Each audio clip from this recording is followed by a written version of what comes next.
तो hello everyone, मैं अंशुल गुप्ता आप सभी का स्वागत करता हूं बच्चों एक बार फिर से क्रिस क्रॉस क्लासेस में। और जैसा कि आपको पता ही है कि हम अपनी फिजिकल एजुकेशन के बारे में बात कर रहे थे क्लास 12th के लिए। और बाकी जो बच्चे खासकर सीयूईटी की तैयारी कर ले उनके लिए तो ये बहुत ज्यादा जरूरी है, क्योंकि हम जितने भी ऑब्जेक्टिव क्वेश्चंस हैं एक चैप्टर के वो सारे डिस्कस करेंगे। कल पहली वीडियो के अंदर हमने शुरुआत के कुछ टॉपिक डिस्कस कर लिए थे, जैसे कि खेल आयोजनों का प्रबंधन में हमने प्रबंधन पढ़ लिया था कि प्रबंधन का मतलब क्या है। उसके अलावा प्रबंधन का महत्व क्या होता है, अगर आगे हम देखें तो प्रबंधन की प्रक्रिया किस प्रकार की जाती है, नियोजन क्या होता है, इसके क्या फायदे हैं, क्या नुकसान है। ठीक है, ये सारे हमने पढ़ लिए थे। खेल समितियों के बारे में पढ़ लिया था, ठीक है, जो कि 3 प्रकार की होती हैं, एक टूर्नामेंट से पहले की, एक टूर्नामेंट के दौरान और एक टूर्नामेंट के बाद की। तो आज जो मेनली हम डिस्कस करने वाले हैं वो बात करने वाले हैं किसके बारे में, टूर्नामेंट के बारे में। ठीक है, कि टूर्नामेंट कौन कौन से होते हैं, किस प्रकार ऑर्गेनाइज किए जाते हैं। तो हम मेनली जो बात करेंगे वो टूर्नामेंट के बारे में बात करेंगे आज के सेशन में। तो टूर्नामेंट टूर्नामेंट का मतलब क्या है, एक ऐसी प्रतियोगिता है जिसमें एक टीम द्वारा कई मैच खेले जाते हैं। यानी जो एक टीम होती है वो कई मैच खेलती है और हर मैच जीतने या हारने के हिसाब से उसको आगे जाकर टूर्नामेंट में प्रोग्रेस मिलती है। ठीक है, और सभी मैचों के संयुक्त स्कोर के आधार पर विजेता की घोषणा की जाती है। अब इसके अंदर अलग अलग टाइप के होते हैं, जैसे कि अगर हम देखें एक नॉकआउट टूर्नामेंट होगा, एक लीग टूर्नामेंट होगा, एक कॉम्बिनेशन टूर्नामेंट होगा। तो उन सब के बारे में हम बात करेंगे। ठीक है, सबसे पहले हम ये समझते हैं कि भाई टूर्नामेंट का फायदा क्या है, टूर्नामेंट कराने से होता क्या है। सबसे पहली चीज होती है खेल कूद कौशल का विकास। टूर्नामेंट में खिलाड़ियों को अपने खेल कौशल को सुधारने का मौका मिलता है, क्योंकि जब वो प्रतिस्पर्धा करते हैं अन्य टीमों के साथ तो वो उसके अनुसार क्या करते हैं, नई चीजें सीखते भी हैं, अपनी कमियों को दूर भी करते हैं। उसी के साथ साथ अन्य खिलाड़ियों से मेल जोल हो पाता है, भाईचारे की भावना बढ़ती है, क्योंकि जब आप अलग अलग स्टेट के अलग अलग जगहों के खिलाड़ियों के साथ खेलते हो तो आपकी भाईचारे की भावना उनसे और ज्यादा बढ़ती है। राष्ट्रीय और अंतरराष्ट्रीय एकता का विकास होता है, जब अलग अलग देश के या देश में ही अलग अलग स्टेट्स के लोग एक साथ खेलते हैं। खिलाड़ियों के चयन में सुगमता होती है, क्योंकि जब बहुत सारे खिलाड़ी एक साथ खेलते हैं और पूरे टूर्नामेंट में जो खिलाड़ी बेहतर करते हैं उन्हें क्या किया जाता है, फिर आगे के लेवल के लिए सिलेक्ट किया जाता है। और सामाजिक गुणों, जैसे कि हम देखें सम्मान हो गया, भाईचारा हो गया, अनुशासन, सहानुभूति, सहनशीलता आदि का क्या होता है, विकास होता है। सम्मान हमें पता ही है, भाईचारा पता ही है, अनुशासन मतलब डिसिप्लिन का विकास होता है, सहानुभूति आती है, सिंपैथी आती है अपने प्लेयर्स के प्रति, बाकी प्लेयर्स के प्रति, और सहनशीलता आती है। जब आप टूर्नामेंट में हारते हो या आप जीतते हो तो आपको चीजें अच्छे से हैंडल करनी आती हैं। इन सभी वजहों से टूर्नामेंट खेल कूद की दुनिया में बहुत ज्यादा महत्वपूर्ण होता है और खिलाड़ियों के विकास के लिए भी बहुत ज्यादा क्या होता है, जरूरी होता है। अब अगर यहां पर हम देखें तो टूर्नामेंट के प्रकार कौन कौन से, पहला नॉकआउट टूर्नामेंट है। नॉकआउट टूर्नामेंट में क्या होता है कि 2 टीमें खेली, 2 में से जो जीती वो आगे बढ़ेगी, उसके बाद जो 2 अगली खेली थी उसमें से जो जीतेगी वो आगे बढ़ेगी, और फिर जीती हुई टीमों के बीच में क्या होगा, मुकाबला होगा। यानी अगर हम सपोज करें कि टीम ए और टीम बी खेली और टीम सी और डी खेली, तो इसमें से मान लो बी जीत गई और इसमें से सी, तो इन दोनों का क्या होगा, मैच होगा, और उसमें से मान लो अगर सी अंत में जाकर जीत जाती है तो वो क्या कर दी जाएगी, विजेता घोषित कर दी जाएगी। तो ये नॉकआउट टूर्नामेंट होता है, इसमें हर टीम जो मैच हारती जाती है वो टूर्नामेंट से बाहर होती जाती है। दूसरे टाइप के कौन से होते हैं, लीग टूर्नामेंट। लीग टूर्नामेंट में क्या होता है कि मैच हारने के बाद टीम बाहर नहीं होती है, बल्कि एक पूरी टेबल बनाई जाती है। ठीक है, हर टीम का दूसरी टीम के साथ मिनिमम एक मैच होता ही होता है, तो उसे हम सिंगल लीग टूर्नामेंट बोल देते हैं, यानी जिसमें हर टीम का एक दूसरी टीम के साथ एक सिंगल मैच हो ही रहा है। और जहां पर 2 मिनिमम मैच दूसरी टीम के साथ होते हैं उसे हम डबल लीग टूर्नामेंट बोलते हैं।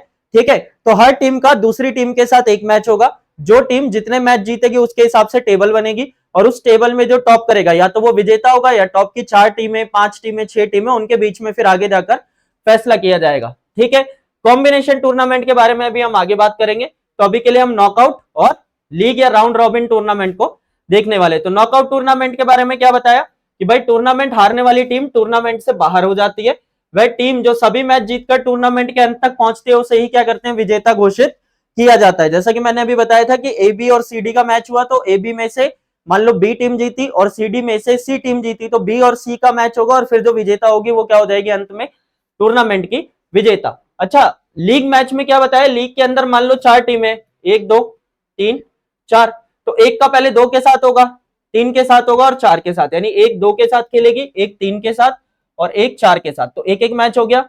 2 खेलेगी किसके साथ, 3 के साथ, 2 खेलेगी 4 के साथ, और फिर 2 खेलेगी किसके, सॉरी 3 खेलेगी किसके साथ, 4 के साथ। तो इस तरीके से मैचेस होंगे, यानी हर टीम दूसरी टीम के साथ कम से कम एक मैच जरूर खेलेगी। अगर डबल लीग टूर्नामेंट है तो 2 मैच कम से कम खेलेगी। अब नॉकआउट टूर्नामेंट के फायदे क्या है? तो पहली बात तो नॉकआउट टूर्नामेंट में कम मैच होते हैं क्योंकि हर टीम दूसरी टीम के साथ नहीं खेल रही और हारने वाली टीम बाहर हो जाती है, इसीलिए मैच की संख्या कम होती है। कम मैच तो कम समय लगता है, कम समय लगेगा तो कम खर्चा होता है। छोटी प्रतियोगिता होती है इसीलिए इसका आयोजन आराम से किया जा सकता है। ठीक है, उसी के साथ साथ अगर हम देखें तो सभी टीमों द्वारा पूर्ण कौशल का प्रदर्शन किया जाता है। ऐसा इसीलिए होता है क्योंकि भाई अगर हारे तो टूर्नामेंट से बाहर, तो इसीलिए हर टीम अपना बेहतरीन प्रयास करती है ताकि वो टूर्नामेंट जीत सके। ठीक है, और दर्शकों की अधिक रुचि रहती है क्योंकि हर टूर्नामेंट के अंदर जो टीम हारेगी वो बाहर हो जाएगी, इसीलिए टीम अच्छे से खेलेंगे और अच्छे से खेलेंगी तो खेल में मजा ज्यादा आएगा।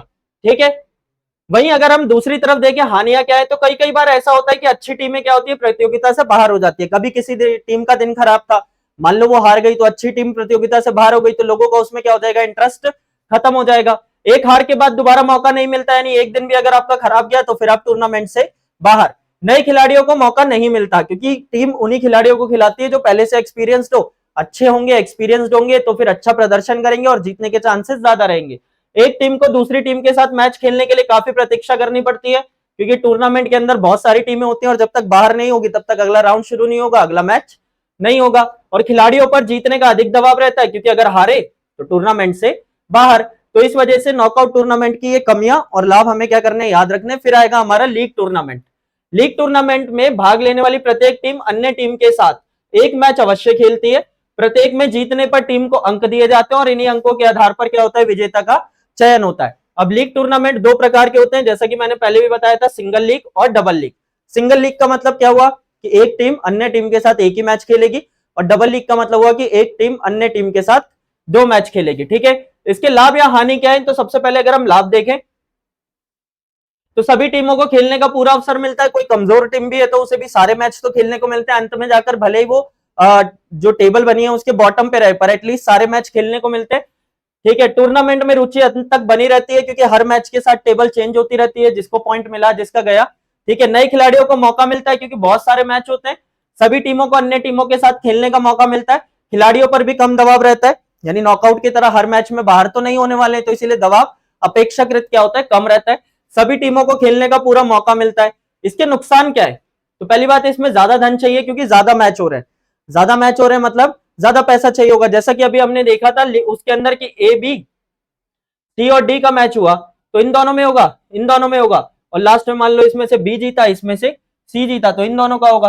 तो कितने, एक दो तीन ही मैच हुए चार टीमों में। वहीं अगर हम लीग में देखें तो देखो ए पहले बी के साथ खेलेगा, फिर बी सी के साथ, या ए सी के साथ खेलेगा और ए किसके साथ, डी के साथ खेलेगा, फिर वैसे ही बी सी के साथ और बी डी के साथ, और अंत में सी किसके साथ, डी के साथ। तो टोटल 1 2 3 4 5 6 मैच हो गए। ठीक है, तो इसमें क्या होते हैं, मैचेस ज्यादा होते हैं, जबकि दूसरी तरफ अगर हम देखें तो मैचेस की संख्या क्या रहती है, कम रहती है। तो इसीलिए इसमें ज्यादा पैसा लगेगा, ज्यादा समय लगेगा, ज्यादा मैच होंगे, ज्यादा अधिकारी और मैदानों की आवश्यकता होगी, टूर्नामेंट लंबा चलेगा, ज्यादा खेल उपकरण चाहिए होंगे। इन्हीं सबकी वजह से लीग टूर्नामेंट की हानियां हैं। फिर लास्ट में हमारा संयोजन या कॉम्बिनेशन टूर्नामेंट आता है।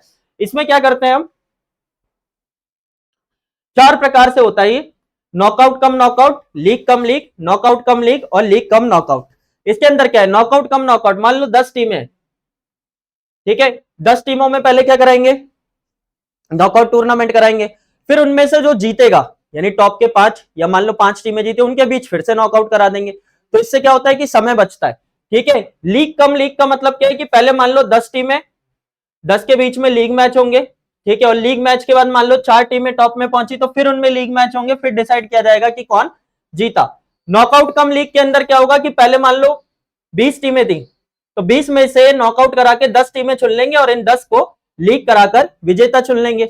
और लीग कम नॉकआउट में क्या होगा कि पहले लीग चलेगा, मान लो पहले 10 टीमें थी, इनमें लीग मैच कराए और लास्ट में जो टॉप की 4 टीमें बची उनके बीच में नॉकआउट करा दिया। तो इस तरीके से कॉम्बिनेशन टूर्नामेंट है जिसमें लीग और नॉकआउट टूर्नामेंट का कॉम्बिनेशन क्या किया जाता है, यूज किया जाता है। तो ये थे टूर्नामेंट के प्रकार। इसके बाद जाकर कुछ और हैं, वो हम अगली वीडियो में डिस्कस करेंगे। अब जो कल वीडियो आएगी उसके अंदर हम डिस्कस करेंगे कि इन सबका फिक्सचर कैसे बनाते हैं। ठीक है, उसी के साथ साथ नंबर ऑफ मैचेस वगैरह कैसे निकालते हैं, नंबर ऑफ राउंड वगैरह क्या होते हैं, ये सब बारे में बातें करेंगे। ठीक है, तो वीडियोस रेगुलरली देखनी है, शेयर करनी है अपने सभी दोस्तों के साथ। ठीक है, चैनल सब्सक्राइब कर लेना क्योंकि रेगुलरली क्लास आएंगी। साथ ही साथ ये जितने भी नोट्स हैं हमारे ग्रुप में मिल जाएंगे, लिंक डिस्क्रिप्शन में है। बाय चांस अगर लिंक ना मिले तो ये नंबर मैंने आपको दिया है, इस नंबर पे व्हाट्सअप करके आप क्या कर सकते हो, ग्रुप ज्वाइन कर सकते हो। टेलीग्राम ग्रुप भी है, व्हाट्सएप ग्रुप भी है, नंबर है 8510949825। तो फिलहाल के लिए हम ये सेशन यही खत्म करेंगे, रोज एक एक टॉपिक खत्म करेंगे जिससे चीजें आसानी से समझ आए, नोट्स वगैरह मिल जाएंगे। ऑब्जेक्टिव क्लासेस चैप्टर खत्म होने के बाद होंगी। तो फिलहाल के लिए ये सेशन हम यही खत्म करेंगे। Thank you very much everyone for joining the session. Thanks a lot.